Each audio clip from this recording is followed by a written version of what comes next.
Hello students of class 4 Hindi literature class में आप सबका स्वागत है।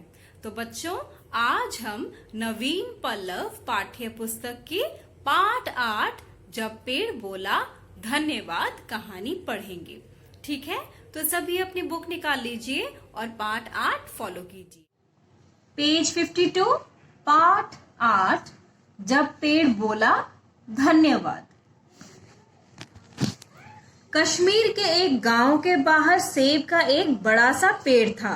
उस पर बहुत ही मीठे सेब उगते थे। गांव के सभी लोग उस पेड़ का बहुत ध्यान रखते थे। बच्चे पेड़ के नीचे आकर खेलते थे। बड़े मिलकर सेब तोड़ते थे और आपस में बांट लेते थे। पेड़ पर इतने सारे सेब लगते थे कि सबके हिस्से में काफी सेब आ जाते थे। फिर सेबों को सब अलग अलग तरीके से इस्तेमाल करते थे। सेब का जूस, सेब की आइसक्रीम, सेब की सब्जी, सेब का सलाद, क्या क्या नहीं बनता था वहां। हिस्से मतलब भाग, इस्तेमाल मतलब प्रयोग करना। ठीक है। एक दिन शहर से एक बड़े अधिकारी गांव में आए। अधिकारी मतलब ऑफिसर। उन्होंने सबको बताया कि गांव को शहर से जोड़ने के लिए वहां रेलवे लाइन बिछाई जाएगी। सारे गांव वाले खुशी से झूम उठे। अभी तक शहर जाने के लिए उन्हें बहुत मुश्किलें उठानी पड़ती थी। रेलगाड़ी के आ जाने से उनकी सब मुश्किलें हल हो जाएंगी। वे सब यही सोच रहे थे। फिर अधिकारी ने गांव वालों को नक्शा दिखाया। नक्शा मतलब मैप दिखाया। उसमें यह बताया गया था कि रेलवे लाइन गांव के कौन से हिस्से से होकर जाएगी। सबने देखा कि रेलवे लाइन को बिछाने के लिए सेब के पेड़ को काटना पड़ेगा। पेड़ बिल्कुल रेलवे लाइन के रास्ते में आ रहा था। सब उदास हो गए। अधिकारी चले गए। वे कहकर गए थे कि ठीक 15 दिन बाद काम शुरू हो जाएगा। उस दिन शाम को गांव में सब बड़े इकट्ठे हुए, मतलब एक साथ गैदर हुए। कुछ लोगों का कहना था कि पेड़ को नहीं काटना चाहिए। कुछ लोग कह रहे थे कि रेलवे लाइन ज्यादा फायदेमंद होगी। फायदेमंद मतलब लाभदायक या लाभप्रद। इस तरह बहुत सोच विचार के बाद सभी बड़ों ने मान लिया कि गांव की तरक्की के लिए मतलब उन्नति के लिए पेड़ को काटना ही पड़ेगा। जब बच्चों ने यह बात सुनी तो वे बहुत दुखी हुए। उन्होंने भी एक सभा बुलाई। उसमें निर्णय लिया गया कि किसी न किसी तरह पेड़ को बचाना ही होगा। क्यों ना पेड़ को यहाँ से हटाकर कहीं और लगा दिया जाए। वे एक साथ बोले। फिर सारे बच्चे हाथों में छोटे छोटे औजार लेकर पेड़ के चारों ओर इकट्ठे हुए। औजार मतलब जैसे हथौड़ा हो गया, आरी हो गई, मतलब कार्य करने के लिए उपयोगी उपकरण। वे उसे जड़ों सहित खोद कर निकालना चाहते थे। जब बड़े लोगों ने बच्चों की लगन को देखा तो वे भी अपने औजारों के साथ वहां आ गए। सबने मिलकर पेड़ को बाहर निकाला। इस बात का विशेष ध्यान रखा गया कि पेड़ की जड़ों को नुकसान न हो। जड़ों मतलब रूट्स, नुकसान मतलब क्षति। गांव की सबसे बड़ी और मजबूत गाड़ी को वहां ले आया गया। सबने मिलकर पेड़ को धीरे से गाड़ी में रखा। फिर वे उसे कुछ दूर एक टीले पर ले गए। वहां एक बड़ा सा गड्ढा खोदा गया और पेड़ को वहां लगा दिया गया। अगले कई दिनों तक उसका खास ध्यान रखा गया। धीरे धीरे पेड़ में शक्ति आ गई और वह पहले जैसा मजबूत हो गया। कुछ दिनों बाद गांव में रेलवे लाइन भी आ गई। अब गांव वाले रेल में बैठकर शहर जाते हैं और पेड़ उन्हें देखकर मुस्कुराता है, जैसे कि कह रहा हो धन्यवाद मुझे बचाने के लिए। तो इस पाठ का जीवन मूल्य क्या है? प्रकृति की रक्षा से ही मनुष्य सुरक्षित रह सकता है ना। प्रकृति की प्रकृति की वजह से ही हम सांस ले पाते हैं, हम ऑक्सीजन हमें मिलती है ना। ये जो प्रदूषण होता है, पोल्यूशन जिसको बोलते हैं, पोल्यूशन कम होती है अगर पेड़ पौधे उगाया जाए, ज्यादा से ज्यादा पेड़ पौधे अगर उगाए जाए तो हमेशा ये बात ध्यान में रखना कि सबको बताओ और तुम खुद भी ये अपनाओ कि ज्यादा से ज्यादा पेड़ हमें उगाने चाहिए, ठीक है, ताकि प्रकृति की रक्षा हम कर सके। और अगर हम प्रकृति की रक्षा करेंगे तो प्रकृति से ही हम मनुष्य भी सुरक्षित हो जाएंगे, ठीक है। तो बच्चों देखो, अभी इसका यहाँ पर शब्दार्थ लिखा हुआ है, हिस्सा मतलब भाग, इस्तेमाल, प्रयोग, फायदेमंद, लाभप्रद या लाभदायक। एक और है देखो आपका फायदेमंद, एक और है आपका यहाँ पर देखो नुकसान, है ना। नुकसान आप लिखोगे क्षति, ठीक है। अब देखो प्रश्न उत्तर, ये प्रश्न उत्तर हम डिस्कस करेंगे, आप ये खुद लिखेंगे प्रश्न उत्तर, ठीक है। देखो प्रश्न, गांव वाले सेबों का किस किस तरीके से इस्तेमाल करते थे?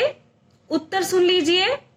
गांव वाले, यहां पर इसका उत्तर है, देखो पेज 52 में, गांव वाले सेब का जूस, सेब की आइसक्रीम, सेब की सब्जी, सेब का सलाद बनाते थे।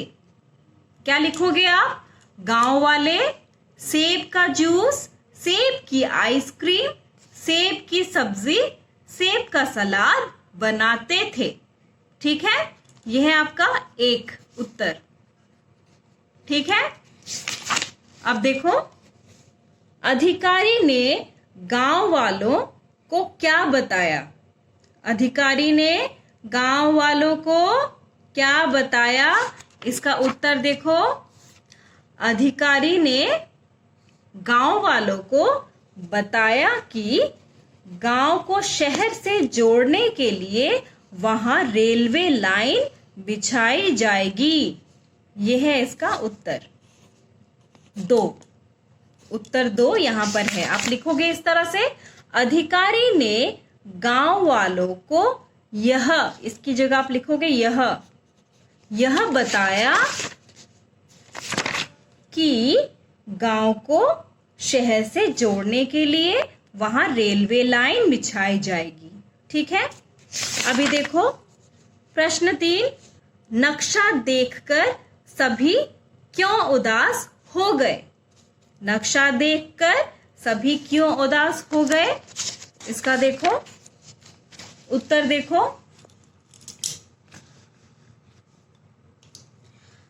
नक्शा देखकर गांव वाले इसलिए उदास हो गए क्योंकि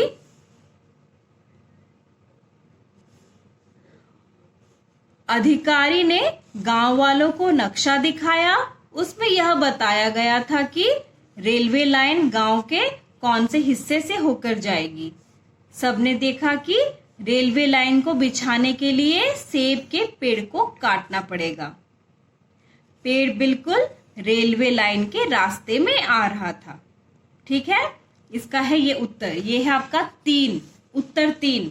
या आप इसको छोटा करके भी लिख सकते हैं, नक्शा देखकर सभी इसलिए उदास हो गए क्योंकि सबने देखा, नक्शा देखकर सबने देखा कि रेलवे लाइन को बिछाने के लिए सेब के पेड़ को काटना पड़ेगा। पेड़ बिल्कुल रेलवे लाइन के रास्ते में आ रहा था, ठीक है। तो ये है आपका 3, उत्तर 3, ठीक है।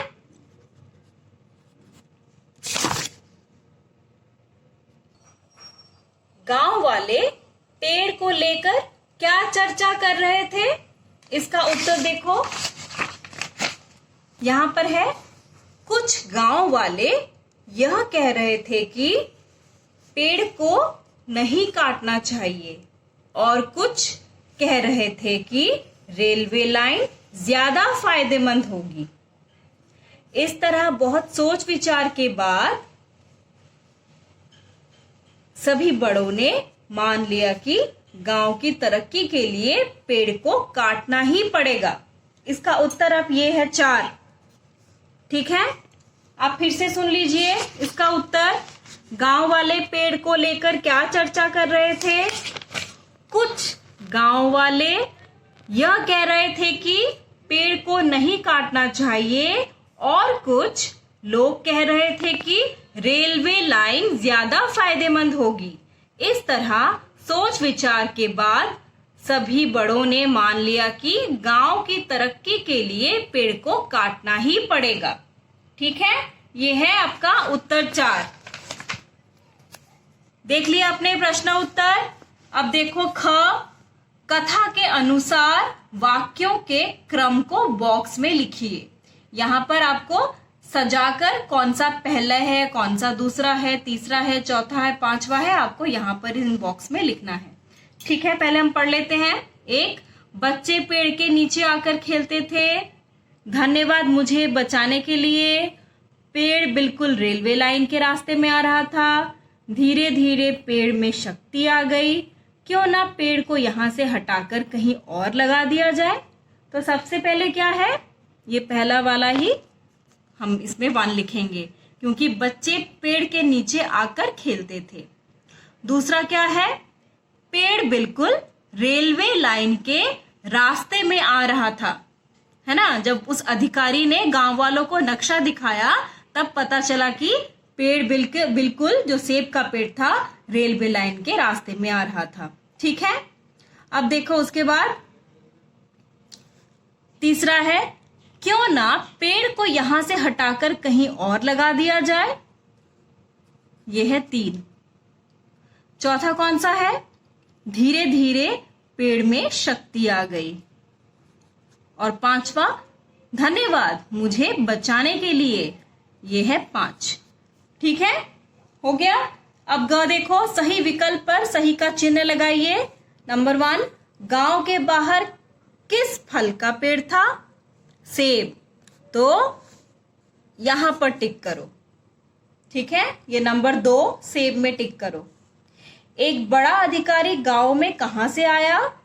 शहर से। नंबर 3, शहर से। बच्चे हाथ में क्या लेकर पेड़ के चारों तरफ इकट्ठा हुए? औजार। नंबर 2, औजार। पेड़ किसके रास्ते में आ रहा था? रेलवे लाइन के। नंबर 3, रेलवे लाइन के। पेड़ को धीरे से कहां रखा गया? गाड़ी में। नंबर 1, गाड़ी में। तो ठीक है, तो आज हमने प्रश्न उत्तर, कथा के अनुसार वाक्यों को क्रम में बिठाना, सही विकल्प पर चिन्ह लगाना, ये हमने आज किए हैं। ठीक है बच्चों, तो आज की क्लास यहीं समाप्त होती है। हमारी दूसरी क्लास में हम लोग व्याकरण बोध करेंगे, कंटिन्यू करेंगे यहां से। ठीक है, तो आज की क्लास यहीं समाप्त होती है। धन्यवाद।